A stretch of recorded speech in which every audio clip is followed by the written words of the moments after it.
Hi, been selling real estate in and around the DMV, Northern Virginia, Washington, D.C., Montgomery County, Maryland for over 20 years. And there's one thing that seems to cause more anxiety than just about anything else in the home buying or home selling process. It's not the loan, not even the contract paperwork, which can get to be 60, 70, 100 pages. What we're going to talk about can uncover major serious issues in a house, can even save buyers thousands of dollars by doing one. Avoiding one can create lots of heartache down the road. And I've seen it, unfortunately, torpedo otherwise excellent transactions. You know what that might be? The home inspection. So, in the process of buying or selling real estate, what is a home inspection? Well, it's quite a few things. The purpose of a home inspection is not to make a new house, not at all, not even close. It's designed to uncover major flaws, major defects, safety hazards, things you can't easily see when walking through a house and checking it out for the very first time. Finds components and systems in the house that may be near the end of their useful lives. And it shows up deferred maintenance. Every house, and I can't say this too many times, every house has defects, even new ones. I've helped people buy brand new houses that had longer repair lists than the oldest house ever sold. And I'm not kidding. So every house you come across is going to have defects. And every house that you buy, even with a home inspection, is going to have defects. The idea is to weed out those things which are really serious, could be a health and safety hazard, could cost you a lot of money down the road unexpectedly. The first thing you got to realize is don't expect perfection. If you lined up 5 different home inspectors, I guarantee you'd have 5 different reports. That doesn't mean they wouldn't each catch some of the more important major things, but every home inspector is a different person. Some write 10 or 20 page reports. Some might write a 70 or 80 page report. When I first got in the business, it was 2 or 3 pages and it was often handwritten. Now, over time and with the evolution of the home inspection system, many of these reports are 70, 80, 90 pages long with bright colored pictures and very detailed explanations. So, what you get out of an inspection report has a lot to do with the inspector. So the first thing you want to do is hire someone competent, and your agent can do that, get a referral from a friend. But you do have to realize that every inspector writes a report differently and covers things differently and prioritizes them differently. You're going to see things like damaged caulking, loose toilets, dripping faucets. There could be scratched paint, damage to the driveway, damaged windows, an old unusable roof, burned out light bulbs. All sorts of things are going to be in this report, from major to very minor. And they're going to document everything that they see. A buyer looks at that report and goes, oh my God, the house is falling apart. Well, it's probably not. The difference is determining what is a major problem and a serious problem and some minor different thing, or some minor small cosmetic thing that doesn't really matter. Some maintenance items are serious. Some deferred maintenance can cost thousands of dollars to repair. Some of it is an afternoon on the weekend to take care of. Many of these items are things you can do yourself rather than hiring some expensive general contractor. So you have to be able to determine what's serious, what's major, what needs to really be handled, as opposed to what can be taken care of in your spare time. That's the big deal. And that's the big thing to watch out for in a home inspection. Now, if you're a seller, the biggest thing you have to do is not take it personally. The home inspector is not criticizing you or your house. He's observing things that he finds and he's putting them on paper. Sellers often get defensive. I've lived here 20 years. There's nothing wrong with this house. And that's pretty much true in many cases. But also at the same time, as a seller and as a homeowner, you often become blind to certain things that you haven't really paid attention to. And maybe they don't even need to be paid attention to, but they become background noise, as it were, as opposed to something really needing to be taken care of. And the home inspector is going to pay attention to a lot of those background noise sorts of things and bring them out into the forefront where the buyer can take a look at them and hopefully decide sanely on what's important or not. But he may see everything in that report as being important. So the big thing is to not take the report seriously. It's not meant that way, and it's not going to work if you view it that way. Keep in mind, it's just a snapshot in time. Now, if you're a buyer, don't ask for everything you see in the report. That's going to drive everybody nuts, and it's not necessary. Don't ask for the loose kitchen knobs, the scratched paint, the cracked drywall. Those are all things that can be taken care of over time and very inexpensively. Instead, focus on the roof, the foundation, the electrical and plumbing systems. The basement, that's a key area to look for any serious defects. Focus on those areas, pay attention to those areas, and look for things that really are consequential and do matter. Ignore all the little things, ignore all the cosmetic things. There isn't a seller alive that wants to paint the doorway because it got scratched by their dog before they moved out.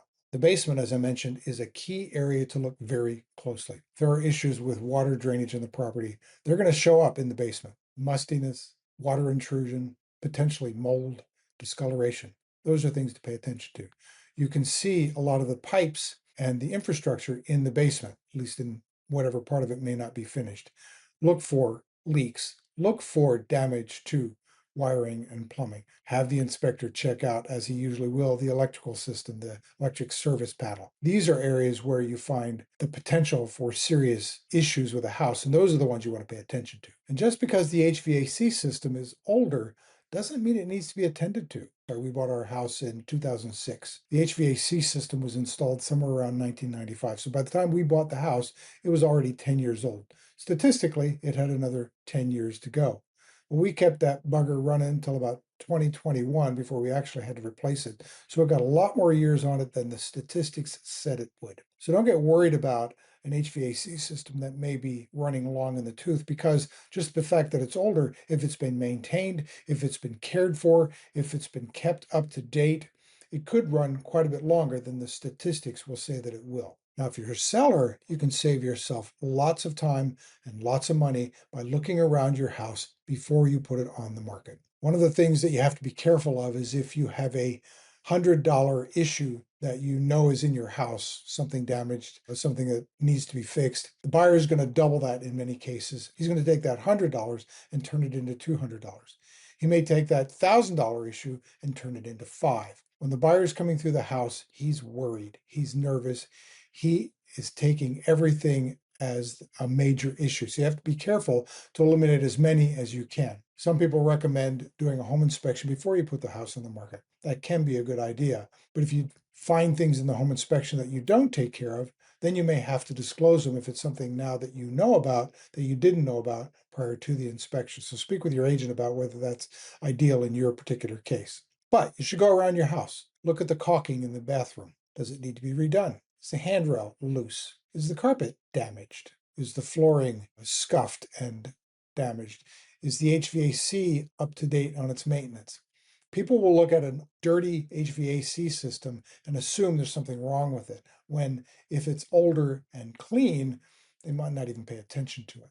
Giving your house the appearance that it's been taken care of and been kept in maintenance will go a long way to saving you money on the inspection. Other things to do is tree branches away from the home. Have your HVAC system serviced. Clean the gutters. Look around your property for areas of standing water and do something about it. If the grading is allowing moisture to get towards the house, bring your landscaper in some weekend, have him build up the soil around the house so the water drains away. These are all very inexpensive things that you can do that could save you thousands of dollars when it comes time to negotiate the findings of that home inspection. And if you do have things done, if you do have things fixed, corrected, repaired, serviced, keep the receipts, show them. They can go a long way to proving that you have been taking care of your house. And that can go a long way to saving you a lot of money in the inspection. Now, if you're a home buyer, you got to realize that the home inspector is nothing more than a qualified, educated observer. That's all he is. He's not a contractor in most cases. He's not anything other than a home inspector. He inspects, he looks, and he records what he finds. He doesn't open up walls. He may open up the electrical panel. He may open up the HVAC system, but he's not going to open up walls. He's not going to dig up floors. He's not going to tear carpet loose. He's not allowed to do any of those things, but even if he were, wouldn't be prudent to do them. He may get up on the roof. Some do, some don't. But he's not going to guarantee the roof. He's going to try to give you an idea of the age of the roof, but it's just an idea. Unless the seller installed the roof, he has no idea what the actual age is. So the inspector is going to try to estimate based on the look, based on how it appears when he walks it or when he takes close-up photos of it. But he's not going to guarantee it. He can't tell you how old that roof is in definitive terms, and he can't tell you when it's going to wear out, because there are a lot of factors that go into when a roof is going to wear out. Two homes side by side or in the same neighborhood could fall apart or fail at different times based on their exact effect by the sun, by weather, by trees, by things like that. So two homes, even in the same neighborhood, might have different time frames as far as how long a roof might last. So there's no way to know exactly when something's going to fail. That goes for the HVAC system as well.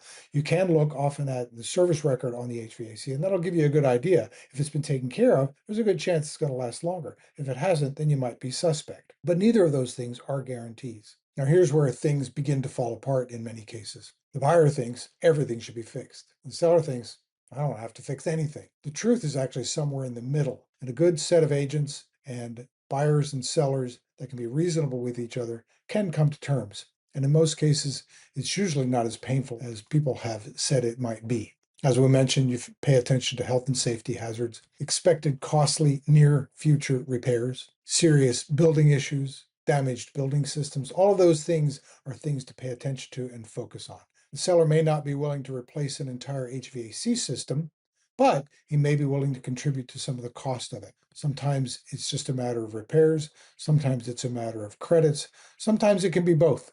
Bottom line is that there's an art to negotiating these things so that both sides of the table come out getting a bit of what they want. There have been many cases in this last few years, particularly surrounding the pandemic, where people didn't have the opportunity to perform home inspections on purchases. That made it easier for the sellers, but made it harder on the purchasers. I think in any case, you should always do your best to have a home inspection done, even if it's an abbreviated one prior to submission of the contract. I think this is too expensive a transaction, too much money is involved to actually make the purchase without knowing what it is you're buying. The contracts in the region are set up to give you several options to negotiate for repairs, options to get out of the contract, combinations of those, options to get actual repairs, options to actually get credits, and mixing and matching all of those different options. So talk to your agent, know your specific jurisdiction and how the contingency works for your area, and then do what's propose anyway, what you think is the best, and then be willing to negotiate that with the seller to come to terms that work for all sides. Having said all of this, usually it's best to be able to negotiate and come away with maybe the seller didn't get everything he or she wanted, and maybe the buyer didn't get everything he or she wanted. In many cases, in most cases, you can come to terms and people walk away at least being satisfied with how it turned out. However, having said all of that, there are times when the best thing to do is walk away. There could be serious foundation issues, cracks and movement. There could be mold. There could be water intrusion that just hasn't been fixed. There could be extensive termite damage. There could be unsafe electrical systems. I was selling a house a few years ago, the beginning of the pandemic, and the seller knew that there was a draft coming through his electrical panel for some reason. And so his way to solve that was to fill the entire service electric panel with expanding foam. So that would have cost quite a bit of money to get fixed and verify was okay, coming down to a new electric service panel and potentially even circuits leading up to it. So we walked. We canceled the contract and we moved on. There was another house we sold where all of the work in the house appeared to be sort of quote unquote Harry homeowner type, meaning that it was subpar and done by an amateur and was not per usual and customary standards. So after looking around, after getting an inspection, we decided that this house was not one that we could put up with and we walked. So it does happen sometimes. And sometimes it happens for valid reasons. Sometimes the contract falls apart just because of fear. And that's the thing you got to sort through and work out the difference on. In recap, the biggest mistakes buyers make is they ask for everything, panic after reading the report, and while they're there at the inspection, they ignore the inspector and don't even talk and ask questions. After it's all done, they focus on cosmetics and then assume just because something's older, it needs to be fixed or replaced. Those are the big mistakes that buyers make. The biggest mistakes sellers make, getting offended, getting mad when a buyer does come to them with a legitimate, reasonable request, even though it may be expensive. That's a big one. Another thing you don't want to do is hide things you know about. Don't gloss over. If they're there, they're there. Refusing reasonable requests, it's just dumb. Another mistake is waiting until the inspection's done to actually make repairs. Be proactive. Get your house in good shape. If it isn't, you'll be able to avoid many of these issues. And the biggest one is assuming that the buyer is being unrealistic and unreasonable. Most buyers are not. Some need to learn through the process, but most buyers are actually trying to do the right thing, as you are in the seller. So the home inspection is a key part of most real estate transactions. It's important. It helps the buyer to know what he's buying. It helps the seller to put forth a good product. If we create contention between the parties during this, it can go very, very badly. The transaction can go up when it didn't need to. So be smart, be realistic, be reasonable, and have a good home inspection.